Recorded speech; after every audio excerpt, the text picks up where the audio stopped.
মুহাম্মাদুর লা ইলাহা সবাই বলেন না লা ইলাহা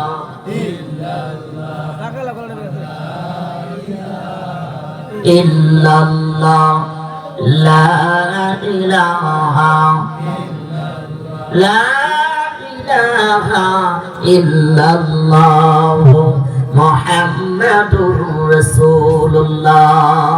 ফেরাউন এবার কইতেছে তোদের এত বড় স্পর্ধা, তোরা আমি খোদার সামনে আবার মুসার খোদাকে স্বীকার করে নিবি, আমি প্রত্যেককে ফাঁসির মঞ্চে ঝুলাবো।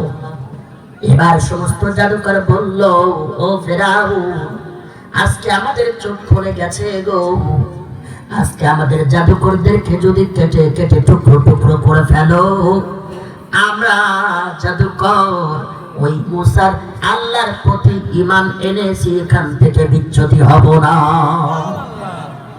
মুসা আলাইহিস সালাম, হারুন আলাইহিস সালাম এবার ফেরাউনকে গিয়ে বললেন, ফেরাউন, তুমি যে শর্ত দিয়েছিলে যে যদি আমি এখানে বিজয় লাভ করি তাহলে এরকম ভাবে কি করবা, ইসলাম ধর্ম গ্রহণ করবা।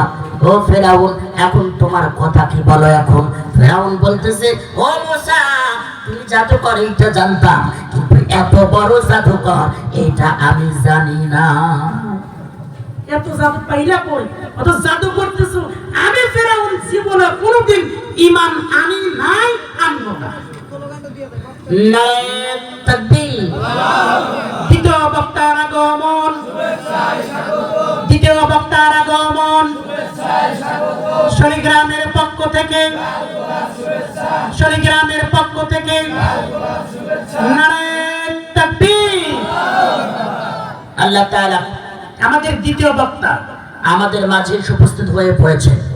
এজন্য এখনো যারা এলেমের ঘোরাফেরা করতেছেন সবাই এসে এখানে উপস্থিত হন। তাহলে ফেরাউন কি ঈমান আনছে?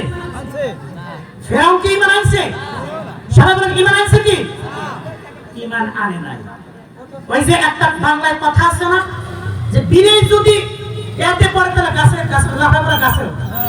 ফেরাউন সর্বশেষ যখন পানির একদম সর্বশেষ পর্যন্ত পৌঁছে গেল এবং ফেরাউন মৃত্যুর শেষ পর্যন্ত এসে ফেরাউন বলতে লাগলো যে, হে মুসা, আমি তোমার খোদার উপরে ঈমান আনবো বা ঈমান আনতে চাই, এরকম কোন কথা বলতেছিল।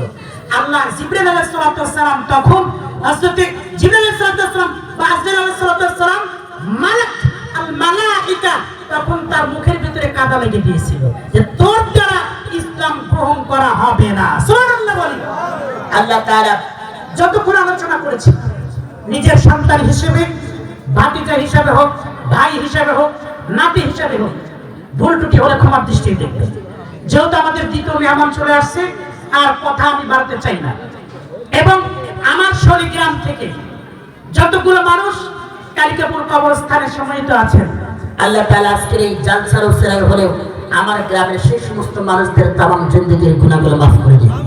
যে সমস্ত ছেলেমেয়েগুলো আজকে আকাশ সহকারে, এই যে টিপু ভাই, আকাশ ভাই, আর ওই যে কায়েস, এগুলো দেখলাম, তারপরে আমাদের সবুজ ভাই আছেন, অক্লান্ত পরিশ্রম করে প্রথম বছর এবার তারা এতটুকু যে আয়োজন করেছেন, এটাতে শুকরিয়া আদায় করা দরকার। কোনো কিছু কমতি থাকলে সেটা আমরা তাদের সামনে বলবো না।